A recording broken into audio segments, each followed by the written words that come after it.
It's now approaching lunar sunrise, and for all the people back on Earth, the crew of Apollo 8 has a message that we would like to send to you. In the beginning, God created the heaven and the earth. And the earth was without form and void, and darkness was upon the face of the deep. And the Spirit of God moved upon the face of the waters.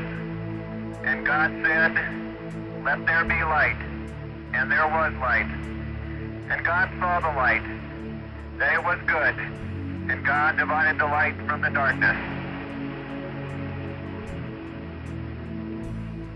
And God called the light day, and the darkness he called night. And the evening and the morning were the first day. And God said, "Let there be a firmament in the midst of the waters. Let it divide the waters from the waters." And God made the firmament, and divided the waters which were under the firmament from the waters which were above the firmament. And it was so.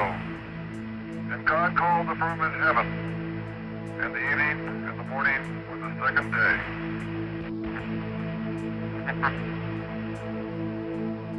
God said, "Let the waters under the heaven be gathered together into one place, and let the dry land appear." And it was so. And God called the dry land earth, and the gathering together of the waters called he seas. And God saw that it was good.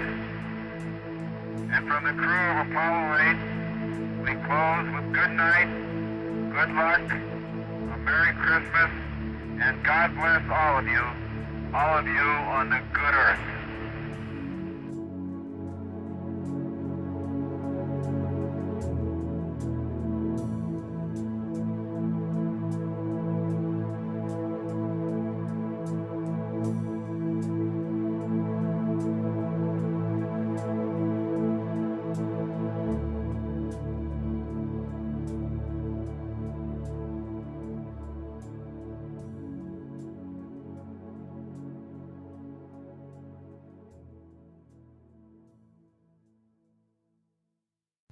Through Jesus, all things were made. Without him, nothing was made that has been made.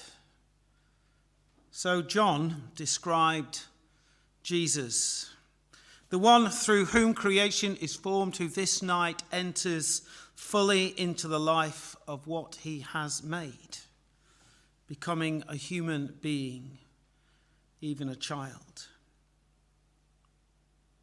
As the astronauts flew over the moon during the television broadcast, just before they read those verses from Genesis, they spoke of their impressions of what they saw.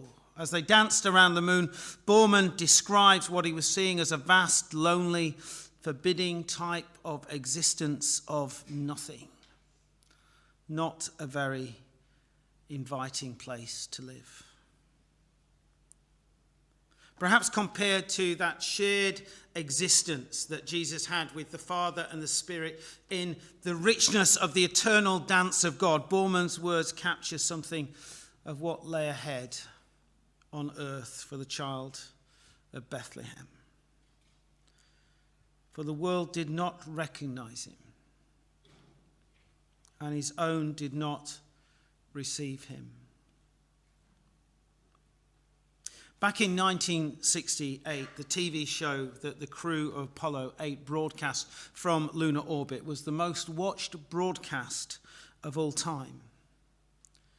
But the coming of Jesus was almost unnoticed. Only a few ordinary folks, family, shepherds, old people welcomed him. And in the sign of what was to come, those in power feared what he might be. Earth was not a welcoming place for the light that was the light of humanity. Jim Lovell, who was the only astronaut to go twice to the moon and never land, lucky to get back the second time on Apollo 13. He picked up on Borman's words, describing the moon as a vast loneliness that was awe-inspiring. it makes you realize just what you have back there on earth. The earth from here is a grand oasis in the big vastness of space. Majestic, beautiful, the earth seems, yet hanging there in the blackness, it appears lonely and small amidst the vastness of the stars. And despite the teeming millions who live on the earth, loneliness can be an experience we all contend with on our journeys of life. Separation from family and friends made acute by the festivities of Christmas, perhaps loneliness from ourselves, even from God. And yet Jesus steps into this loneliness and this lonely world, a grand oasis for us to drink from and to discover the truth of life. For to all who receive him, to those who believed in his name, he gave the right to become children of God, born of God. The image of Earthrise that Anders took gave us a new perspective upon what it means to be human, apparently small and insignificant in the scheme of the universe. And yet this child, small and insignificant in the schemes of human plans, comes to let us know what our own perceptions and life and the world often fail to tell us: that we are valued and loved by God beyond knowing and beyond imagining. Bill Anders, the crew photographer, he completed the crew's reflections as they spun across the moon.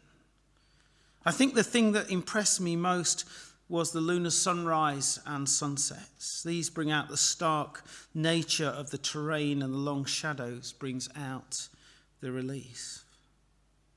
A less emotional response than his crew makes, describing the true detail of the lunar surface seen in the low-lying sun and the long shadows it casts. Jesus too, born this night, brings a light that casts a long shadow through the years, revealing truth to those who will see.